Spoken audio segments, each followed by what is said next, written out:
Hello all, my name is Krishnak and welcome to my YouTube channel. So guys, today in this particular video, we'll be seeing how we can actually develop a multi-output regression model with the help of Python.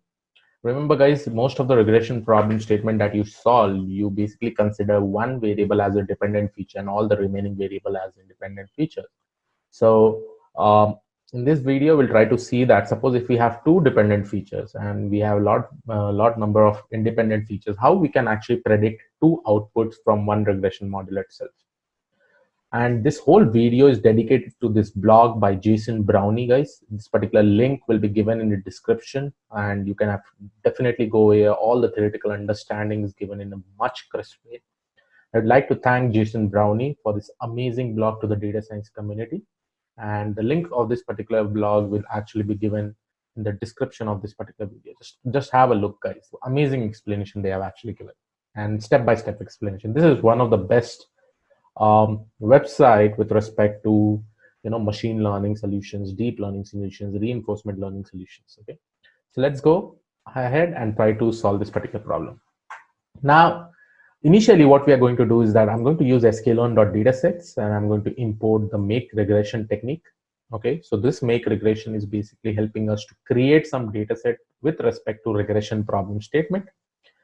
Next, I'm actually creating a data set where I'm actually, the first parameter that I give is something called as n_sample. This indicates that how many records I want in my data set. The second feature basically indicates that suppose I say that the total number of features are actually 10, right? 10 features I want in my data set.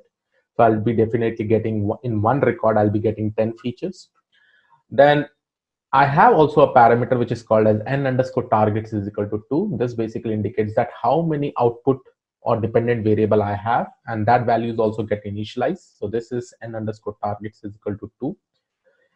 And then you also have a feature which is called as n_informative is equal to 5. This basically means that out of the 10 features, which are the most important, just consider 5 most important features to do the prediction. So this is in short creating the data set by using make_regression technique. Once you do this, you will be able to see your X values over here. All your data set will be there. You'll be able to see all your independent features. And remember, these all features will be basically 10, right?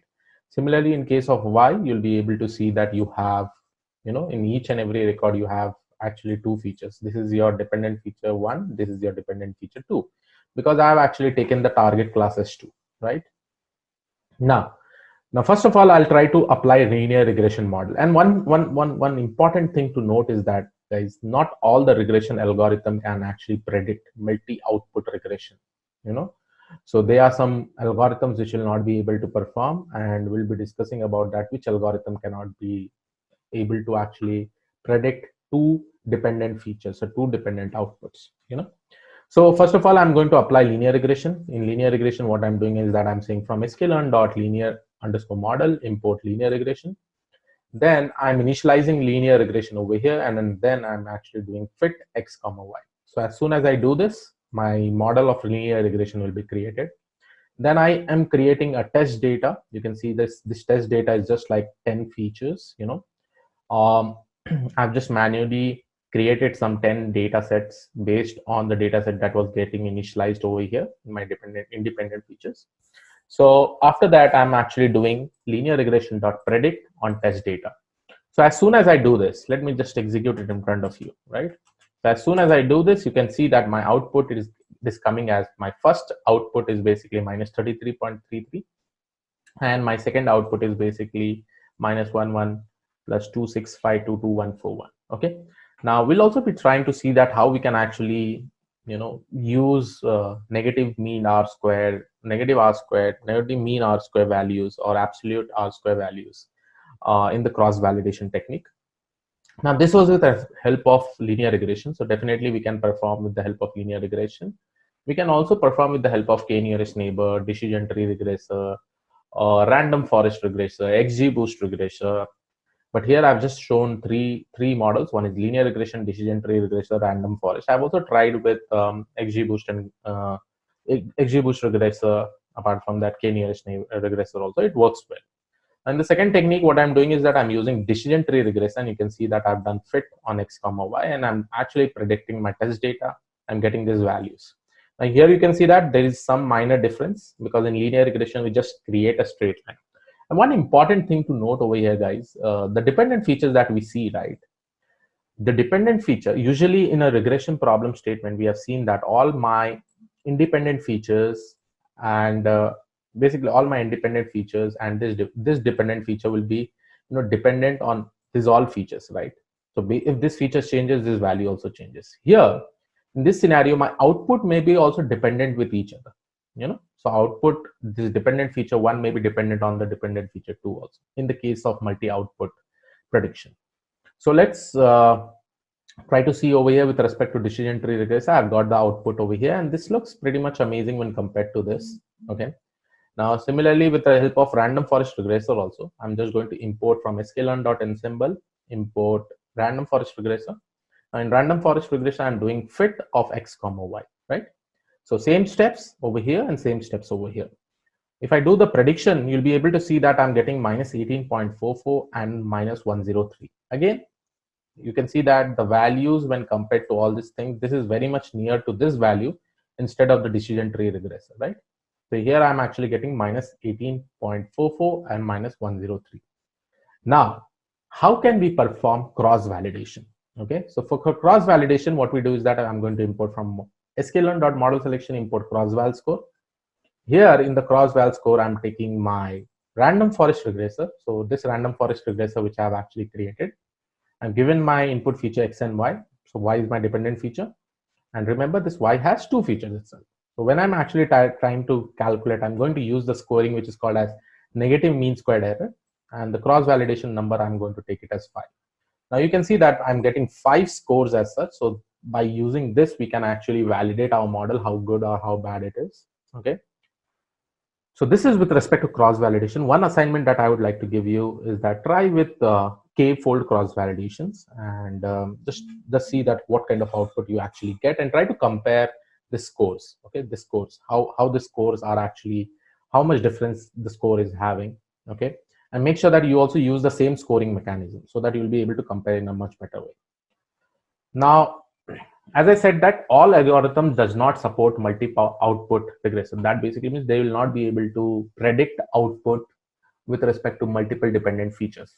Okay, the best example over here is support vector machine, right? In the support vector machine, we have something called as linear SVR. This is a linear support vector regressor, and this is usually used for those points, which can be easily classified by just drawing a straight line.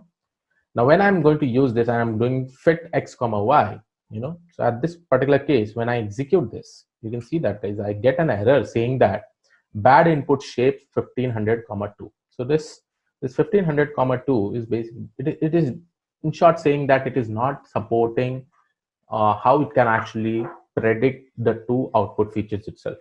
So definitely this will not work for this support vector regressor, but instead what we do is that if you want to basically convert this support vector regressor in order to predict for multiple output variables, so one small hack you have to actually do. There is something called as from sklearn.multioutput. There is a library which is called as multi-output regressor. In this multi-output regressor, it usually takes the model as whatever, suppose if I take this particular model, that is SVR regressor over here, right? Suppose I take it over here. So this particular, library will take the model of SVR regressor. Now, suppose it has two dependent feature. First of all, for one dependent feature, it is going to predict the model. Okay, it is going to create the model. And after doing that, it will go and create another model for the second dependent feature. So suppose if I have two output values in my dependent feature, so here you can see an example. Suppose if I consider this is my dependent feature 1, this is my dependent feature 2. For the dependent feature 1, we are going to create one model. For the dependent feature 2, we are going to create another model. And then we combine those values and actually do the prediction. So that is what it happens over here with the help of this multi-output regression. So you can see over here, once I execute it, and if I do the predict for test data, you can see that I'm actually getting the same value as I got it for the linear regression. If you remember over here, for the linear regression, I got the same value. Why it is same? Because understand, linear SVM also actually creates a straight line to actually classify the points, right? So I'm getting the same value over there. So this is how you can actually do it. So if you are getting a situation, or if you are actually asked to interview question that can you determine multiple output values, with respect to regression problem statement, yes, definitely you can do that. And here is the proof of it. And again, if you want to go into much more depth and understand this thing, how it actually works, this particular link will be given in the video's description. Have a look. And again, thank you, Jason Brownie, for this amazing blog for the data science community. So yes, this was all about this particular video. I hope you like it. Again, this particular file will also be uploaded in the GitHub. You can actually refer over there. And probably I'll also be giving the link of this over here itself, And again, yeah, I'll be giving it in the description also, right? So yes, this was all about this particular video. I hope you like it. Please do subscribe the channel if you have not already subscribed. I'll see you all in the next video. Have a great day. Thank you one and all. Bye-bye.